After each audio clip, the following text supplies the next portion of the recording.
The summer of 1944 was hot and sticky. In the small town of Mattoon, Illinois, the humid nights were filled with the buzz of crickets and the distant rumble of trains. It was wartime, and while Europe was being bombed and much of Asia was at war, this town of 22,000 was a peaceful pocket of Americana. That is, until August, when everything changed. It began with a scream. A man awoke in his home to the sound of his wife gasping for air. He rushed to her side, and she told him she had smelled something strange sweet, yet sickening, before her legs went numb. At first, he thought she might be having a stroke. She described a shadowy figure seen fleeing into the night, sometimes wearing black, other times a gas mask. When the police arrived, they found many other residents suffering from similar symptoms: nausea, dizziness, and temporary paralysis, and so began a terrifying mystery. Night after night, residents claimed they were attacked in their homes by an unknown assailant. The local paper fueled the hysteria with dramatic headlines like "Anesthetic Prowler on the Loose." Soon, people were arming themselves and staying up all night to defend their families. By the end of September, over 600 residents had signed a petition demanding action, pleading for armed guards to patrol the streets. Finally, the mayor called for calm, and the police began to reassure the public, claiming they had the situation under control. But the attacks kept happening. Then, just as suddenly as it began, it all stopped. By mid-October, the newspapers moved on to other stories, and life in Mattoon slowly returned to normal. All the theories in town pointed to a single culprit, a mysterious figure dubbed the Mad Gasser. But the police had no suspects, no solid evidence, and no leads. Over time, the details changed. Some witnesses claimed the gas came from a small blue bottle carried by the attacker. Others said the smell reminded them of a hospital or a dentist.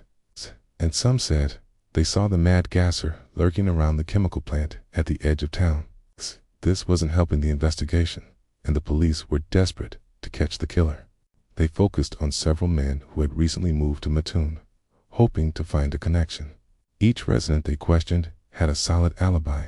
As the investigation continued, rumors spread about a military cover-up. Had soldiers from the nearby arsenal accidentally released a chemical weapon? Was the army experimenting with new forms of combat? No one knew for sure. And so, the mystery remained unsolved for more than 8 decades. Today, Mattoon is still a quiet town, but the memory of the Mad Gasser lingers on.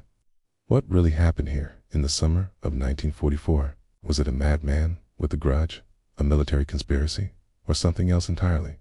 To this day, no one knows for sure. There are several theories. Some experts believe it was a case of mass hysteria. This is when stress and fear cause real physical symptoms in a population. During wartime, people are naturally more anxious and fearful, which can lower their resistance to illness and make them more susceptible to suggestion. Rumors spread quickly in Mattoon about the mysterious gas, and the attacks escalated as more and more people became convinced of the danger. Eventually, people were seeing and smelling things that weren't really there. Others point to the chemical plant nearby and suggest that a leak or an experiment may have caused the symptoms. But this seems unlikely, since the plant would have needed to release a large amount of gas to affect so many people. Plus, there would have been records of the incident. Some have even suggested that the Mad Gasser wasn't a person at all, but a pack of dogs.